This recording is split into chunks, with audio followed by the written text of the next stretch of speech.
Bonjour à tous, ça me fait super plaisir de vous retrouver aujourd'hui car le sujet dont je vais vous parler peut vraiment vous apporter une aide capitale dans votre vie. Vous êtes-vous déjà réveillé un matin envahi par une multitude de questions et de doutes? Ou alors, vous êtes peut-être désorienté et vous cherchez une direction dans votre vie, que ce soit sur le plan professionnel, familial ou sentimental. Alors le mauvais réflexe des gens dans ce genre de situation est de réserver une séance de voyance. Alors je n'ai rien contre, mais j'ai une meilleure solution pour vous, la guidance spirituelle, et je vais vous expliquer pourquoi. Si vous ne savez pas exactement ce que c'est, ni comment vous y prendre, ni à qui vous adresser, je vais tout vous expliquer dans cette vidéo. Tout ce que vous devez savoir, ce que vous pouvez en attendre, quelles sont ses limites et vers qui vous pouvez vous tourner pour obtenir de l'aide. Et comme il s'agit de votre avenir, ne perdons pas de temps, c'est parti!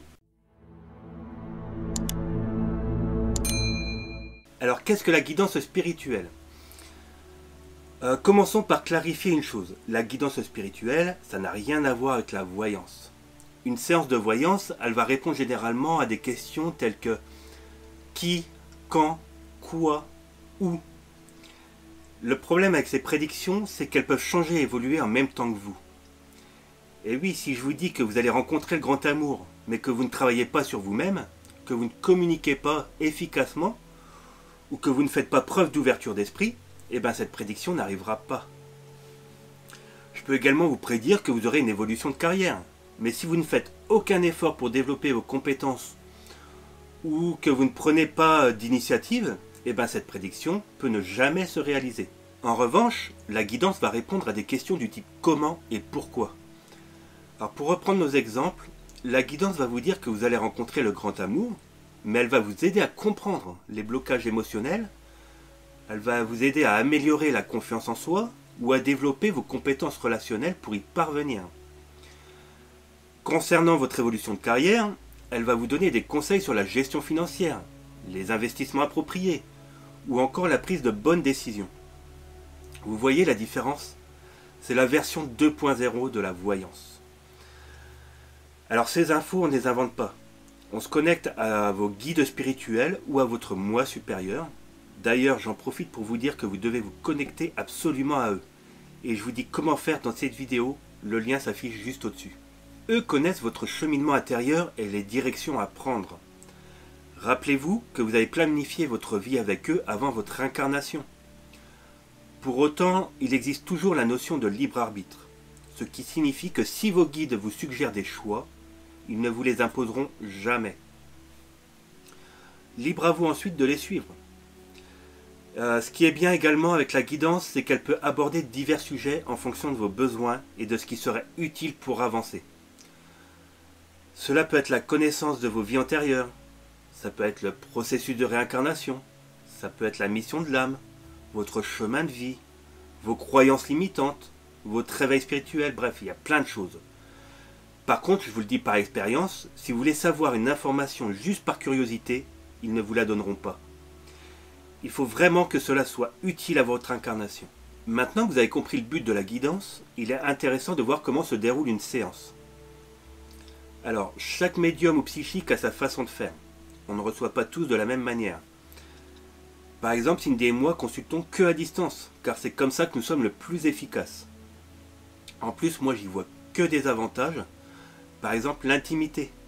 Car oui, des fois, il m'arrive de devoir me concentrer pour recevoir une info, et je peux me mettre en état méditatif, ou au contraire, je peux faire les 100 pas. De votre côté, vous êtes confortablement chez vous, ce qui réduit le stress de vous retrouver dans un endroit que vous ne connaissez pas. Vous gagnez du temps et de l'argent, car oui, quand on voit le prix du carburant à l'heure actuelle, ça fait des sacrées économies. Pendant la séance, nous communiquons avec votre être essentiel ou vos guides spirituels. Tout dépend qui se présente selon vos besoins. Il arrive même parfois que ce soit un proche défunt qui soit là. Tout peut arriver. Pour ceux qui se demandent encore comment c'est possible de se connecter à eux sans votre présence physique, dites-vous qu'on se connecte à une vibration, à une énergie. Est-ce que vous vous demandez comment vous parvenez à téléphoner ou à regarder la télé chaque jour? Eh bien, c'est grâce à la connexion d'un satellite qui est situé à des milliers de kilomètres. Les antennes terrestres, elles sont juste là pour améliorer le signal. Et bien la guidance, c'est la même chose. Avec une simple photo récente de vous, cela fonctionne très bien. Par contre, je rappelle, c'est notre façon de faire. D'autres médiums préféreront être en présentiel. Maintenant attention, il faut être vigilant car il y a malheureusement de nombreuses arnaques dans ce domaine. Alors comment choisir le bon médium pour votre guidance spirituelle? Comme disent souvent les sceptiques, un bon médium devrait pouvoir vous donner les numéros gagnants du loto. Alors ça c'est d'une débilité. Ils comprennent pas comment ça fonctionne en fait. Trouver le bon médium nécessite plutôt de faire des recherches. Pensez à ce que vous faites lorsque vous achetez un produit en ligne. Par exemple, vous allez sur Amazon. Le premier réflexe, c'est que vous allez consulter les avis clients. Eh bien, c'est exactement la même chose pour choisir un médium. Alors, un conseil, ne regardez pas les avis qu'il y a sur leur site internet. En général, ils sont rédigés par eux-mêmes. Regardez plutôt ceux qui se trouvent sur leur fiche professionnelle Google. Là, ils ne peuvent pas tricher. Prenez le temps de lire les avis des clients précédents et assurez-vous que la majorité d'entre eux sont positifs. Mais vous ne devez pas vous fier seulement qu'à la notoriété, aux publicités en ligne ou aux promesses extravagantes. Le bouche-oreille, par exemple, fonctionne aussi très bien. Maintenant que vous avez fait votre choix, gardez l'esprit ouvert. Certaines informations que vous allez recevoir peuvent ne pas avoir de sens immédiatement, et elles pourraient s'avérer très précieuses à l'avenir. Moi, ce que je vous conseille, ça va être de prendre des notes pour ne rien oublier, car parfois des éléments auxquels vous n'aviez pas pensé peuvent ressortir.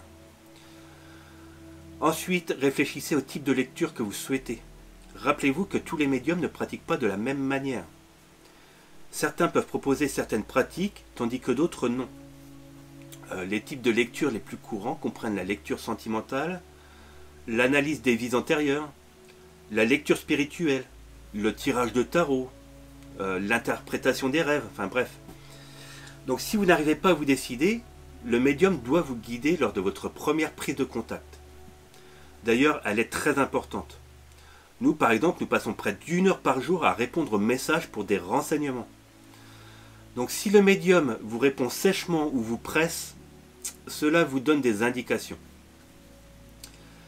Une autre chose que je peux vous recommander, et qui est même obligatoire pour réussir votre guidance, c'est de préparer vos questions à l'avance. Il est fréquent que les personnes se retrouvent sans questions pendant la séance de guidance, et les guides ou votre être essentiel ne répondront jamais à une question que vous n'avez pas posée. Mais alors il y a encore plus frustrant. C'est lorsque les questions vous viennent à l'esprit, mais quelques jours plus tard. C'est pas obligatoire, mais avoir l'esprit clair vous permettra de mieux accepter et intégrer la guidance. Enfin, ne vous attendez pas à la perfection. Recevoir des messages précis des guides spirituels ou de votre moi supérieur peut être très complexe. Eux, ils se trouvent dans des plans vibratoires très élevés, très différents de notre dimension terrestre. Le médium, il doit élever ses vibrations au maximum pour recevoir des messages clairs. L'objectif premier, c'est de recevoir des informations utiles pour votre évolution. Donc si vous n'avez pas encore tenté l'expérience et que vous êtes dans une situation délicate, optez vraiment pour la guidance plutôt que la voyance.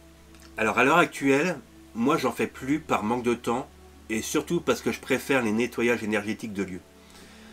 Mais si vous souhaitez réserver une guidance avec nous, vous pouvez passer par Cindy. Vous avez juste à cliquer sur le lien qui s'affiche juste au-dessus, vous y trouverez davantage de renseignements. Ben voilà, déjà, on arrive à la fin, ça passe super vite. Donc comme d'habitude, on se retrouve dans l'espace commentaire pour continuer cette discussion. Je compte sur vous pour mettre un petit pouce bleu et je vous dis à bientôt pour une nouvelle vidéo.